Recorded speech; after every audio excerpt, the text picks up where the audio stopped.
So it's officially the off season now for the Barrie Colts after being eliminated by the Oshawa Generals in the Eastern Conference Final. And I've been waiting until I could get some time to start doing a series looking at the past season and how teams are shaping up going into the 2025-26 OHL regular season.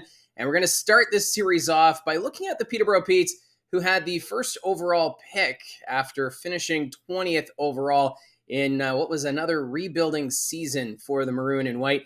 For the 24-25 season, they had a record of 18-41-4-5, good for 45 points. And remember, this team opened the regular season on a 15-game losing streak. It was not a great start for this team. In fact, it was a record-setting year as this team not used to seeing extended losing streaks to open a regular season, considering this team's history in the Ontario Hockey League. And when we compare the points to previous seasons, last year when they missed the playoffs, they had 48 points. So still, this feels like maybe it's the bottom for the Peterborough Petes, and they should be able to build up from here. In 2022-23, they had a 74-point season, and that was the year they actually defeated the London Knights in the OHL Championship. They were fourth in the Eastern Conference and would go on to march their way to that championship season. And in 21-22, the Peterborough Petes finished the year with 64 points. They would be eighth in the Eastern Conference that season and were out in the first round. They were swept by the Hamilton Bulldogs that season. So when you look at the past four seasons for this Peterborough Petes team, yes, the championship stands out, but outside of that, no division titles and not a lot of success to speak of in the 2020s. But this is a team, I think, that is ready to take that next step. And I think that's been the plan all along. You trade off your veteran players, you bring in the younger talent and draft capital.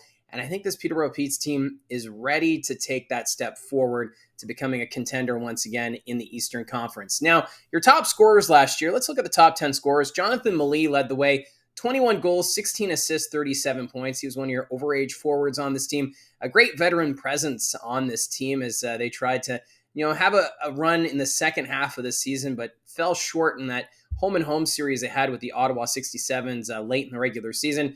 Aiden Young, he's going to be a part of this core going forward. He was second in team scoring, 13 goals, 20 assists, 33 points. Caden Taylor, another key piece going forward. He had 15 goals, 16 assists, 31 points in the season. Braden McCallum right there with him with 9 goals, 22 assists, 31 points. Martin Matejcek, the import defenseman, 13 goals, 16 assists, 29 points. Fifth best in scoring for Peterborough last year. And then Brady Stonehouse, who they acquired at the OA trade deadline from Ottawa. 14 goals, 14 assists, 28 points. And I know that trade kind of surprised some as to why the Peterborough Petes would bring in a player like Brady Stonehouse. But I really do feel that he was able to bring that experience from his OHL career. He was a great leader on and off the ice with the Ottawa 67s, and that carried over with the Peterborough Petes. So it'll be, I think bringing him over will help guide some of these players as they go on in their OHL careers. Now, seventh in team scoring was rookie forward Colin Fitzgerald. 12 goals, 16 assists, 28 points. Unfortunately for Fitzgerald, suffered an injury that took him out for most of the second half of the regular season, but so much potential with Fitzgerald going into his second season, and I expect Fitzgerald will take that next step going forward if this Petes team will be more competitive than what we saw these last two seasons. Eighth in scoring, Gavin Bryant, 10 goals, 15 assists, 25 points. Quentin Page, ninth in scoring, 10 goals, 14 assists, 24 points. And then Carson Cameron, 10th in scoring, 7 goals, 16 assists, 23 points. And you'll notice that the goals for, so getting the points, that was a bit of a challenge last year for Peterborough. Despite this team going through a rebuild, though, you had to be impressed with the fan support for the Liftlock City. Fans still coming out in droves, supporting this team, despite it not being one of the top teams in the Ontario Hockey League this season. The fan base in Peterborough is fantastic. And I think it just goes to show that they understand the cycle of junior hockey, that, yes, this team's in a rebuild, but they're there to support their players as they get ready for potential playoff hockey as early as next season. And that step started with the first overall pick. They went with Caden McGregor last year at the Ottawa Valley Titans. 38 goals, 44 assists, 82 points. And that was just in 29 games of work. So McGregor, we'll see if that can translate well into the Ontario Hockey League. Remember Ethan Belchetz, he was selected first overall by Windsor last year and had that hot start to this season and then tailed off. Obviously, injuries were an issue come playoff time. But I wonder if McGregor could have kind of that impact as well for Peterborough, although they do have a core that I think can insulate them, maybe play some third line minutes, and then over the regular season get bumped up to maybe top six with this Peterborough Petes team. But McGregor, he climbed up the rankings when it came to prospects heading into the OHL priority selection. And I think he's going to fit in quite nicely with this Peterborough Petes team. Now, the question for overage candidates is going to be interesting because this year, of course, we now have that NCAA option for players. So 19 and 20-year-old players can commit to playing NCAA and move on to pursue their education focus with that avenue. So that's going to have an impact on teams and their overager situation. So let's look at the 05s who are eligible to be overage players next year for the Peterborough Petes.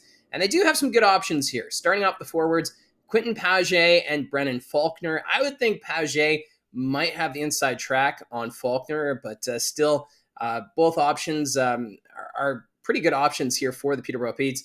And then on the blue line, Martin Matejchuk, he is an import. So he would take an import and an OA spot if he came back. But remember, we haven't had the confirmation yet as to whether or not the Canadian Hockey League is going to allow 3 imports starting next season. That has been the talk around the league, and if that's the case, then that would allow Matejchuk to be an import and an OA in the same season because they could still have 2 others. And of course, that includes Rio Kaiser, who came over from Germany. But Matthew Jankin, they acquired him from the Flint Firebirds. He has size, so another good candidate. And then Zach Bowen, the goaltender, could he be an OA for the Peterborough Petes next season? There's also been rumors that maybe goaltenders won't count towards the overager spot. But again, that's another thing that has not yet been confirmed by the Ontario Hockey League. So as it stands right now, you're only allowed 3 overagers on your roster and 2 imports. But I do believe that's going to change in the coming weeks, probably just before the CHL import draft. We should get confirmation from the Canadian Hockey League as to whether or not teams will be allowed up to 3 imports on their roster next season. Now, for this Peterborough Petes team going into next year, after being out on the outside looking in on the postseason these last 2 seasons, I do expect Peterborough to make the playoffs in 2025-26. Maybe not challenging for the East Division crown just yet, but maybe in that 4-7 range. Maybe they could pressure for home ice advantage for the first round of the playoffs. I love the core that they have on the offensive side. When you've got Taylor, Fitzgerald, McGregor being added.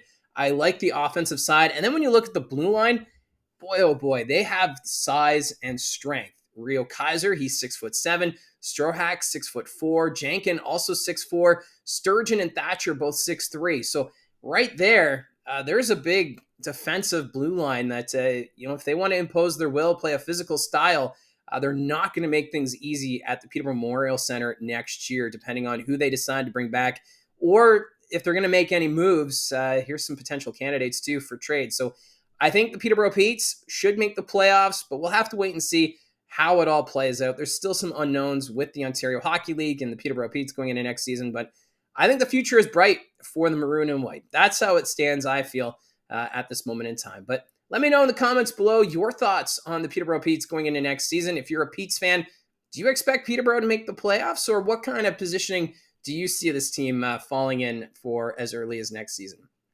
Thank you very much for all your support. Don't forget to hit like and subscribe, and we'll talk to you again soon.